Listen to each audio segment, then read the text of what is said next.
사랑은 인간의 근원적인 정서로 어떤 사람이나 존재를 아끼고 소중히 여기는 마음이다. 이러한 사랑은 인간이 지향하는 정서의 최고 단계로서 인간을 도덕 생활로 이끌며 인간 상호 간의 인격적 교감을 이루게 한다. 인격적 교감은 인간관계 형성의 사회적 존재로서의 인간의 본성을 실현하는 바탕이 된다.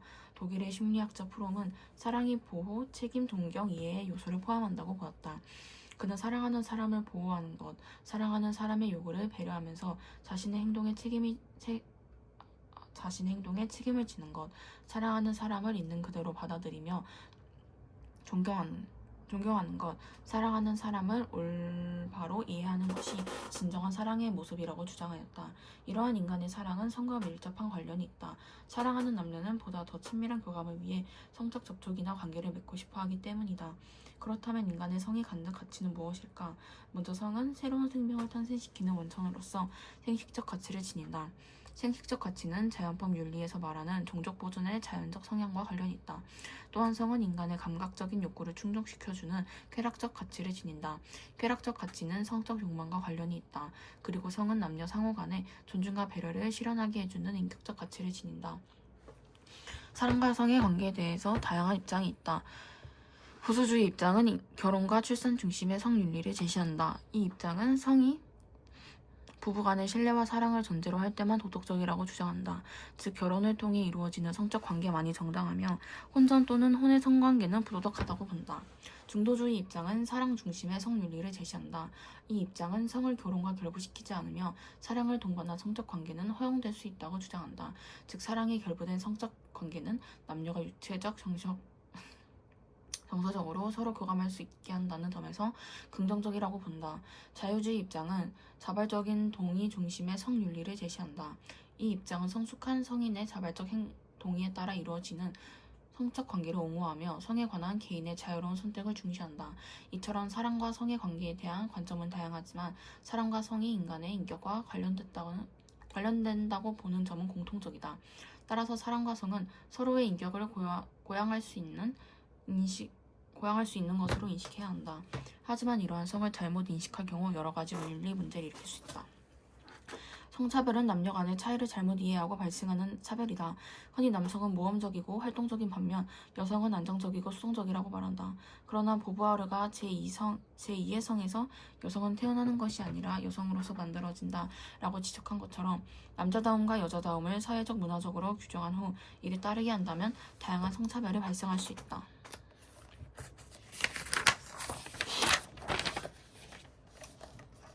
그렇다면 성차별이 가져오는 문제점은 무엇일까? 성차별은 여성과 남성 모두의 자아실현을 방해하고 인간으로서의 평등성과 존엄성을 훼손하며 결국 인권을 침해한다. 또한 성차별은 남녀 각 개인의 잠재력을 충분히 발휘할 수 없도록 하여 국가 차원에서 인적 자원의 낭비를 초래한다. 이러한 성차별을 극복하기 위해 우리는 양성평등의 관점을 가져야 한다. 양성평등의 관점에서 남녀의 차이를 인정하고 다양성과 개성을 존중하는 사회를 만들어 나가야 한다. 성의 자기 결정권이란 인간이 자신의 성적 행동을 스스로 결정할 수 있는 권리를 말한다. 즉 외부의 부당한 압력, 타인의 강요 없이 스스로의 의지와 판단에 따라 자신의 성적 행동을 결정하는 것이다. 이러한 성의 자기 결정권의 진정한 의미를 올바로 인식하지 못하고 남용해서는 안 된다. 다음 신문 기사를 읽어보자. 청소년들 사이에 특정 신체 부위를 만지거나 속옷 잡아당기기, 사회관계망 서비스에서 벗은 몸 올리기 등 성폭력 문화가 만연해 있지만 이를 또래 간의 가벼운 장난 정도로 여기는 것으로 나타났다. 서울시립 청소년 성문화센터가 전국 초중고등학교 학생 564명을 대상으로 조사한 결과에 따르면 3명 중 1명으로 또래 집단 내 성적 농담이나 성행위 묘사 등 성폭력을 경험한 것으로 드러났다. 위의 기사에 나타난 바와 같이 성폭력은 성의 자기 결정권을 남용하는 대표적인 사례이다. 성의 자기 결정권을 남용하면 어떤 윤리적 문제가 발생할까? 먼저 타인이 갖는 성의 자기 결정권을 침해할 수 있다. 상대방의 동의 없이 강제로 성적 행위를 하는 것은 상대방이 갖는 성의 자기 결정권을 침해하는 일이다. 성의 자기 결정권을 침해당한 피해자는 육체적 피해와 정신적 고통뿐만 아니라 인격적으로 수치심을 느낄 수 있다. 또한 생명을 훼손하는 부도덕한 결과를 초래할 수 있다. 성의 자기 결정권을 무책임하게 행사하면 원치 않는 임신으로 무분별한 인공 임신 중절을 하는 등의 사회 문제가 발생하기도 한다. 이는 무고한 인간 생명을 훼손한다는 점에서 부도덕한 행위라고 할 수 있다. 이러한 성의 자기 결정권이 남용 문제를 해결하기 위해서는 서로의 인격과 성의 자기 결정권을 존중하며 자신의 결정에 책임을 지는 자세를 지어야 한다. 성상품화란 성 자체를 상품처럼 사고팔거나 다른 상품을 팔기 위한 수단으로 성을 이용하는 행위를 말한다. 여기에는 성매매뿐만 아니라 성적 이미지를 제품과 연결하여 성을 도구화하는 것도 포함한다. 성매매는 성의 인격적 가치를 훼손하기 때문에 도덕적으로 옳지 않으며 법으로도 금지되어 있다. 하지만 성을 상품 판매의 수단으로 이용하는 성상품화에 관해서는 찬반의 입장이 존재한다. 성상품화에 찬성하는 입장은 성의 자기 결정권과 표현의 자유를 강조한다. 또한 성상품화가 이윤 극대화를 추구하는 자본주의 경제 논리에 부합할 수 있다고 본다. 상품 판매를 위해 성적 매력을 이용하는 것이 소비자의 선호를 반영하는 것이라면 허용할 수 있다. 성상품화에 반대하는 입장은 성상품화가 인격적 가치를 지니는 성을 상품으로 대상화하여 성의 가치와 의미를 훼손한다고 본다.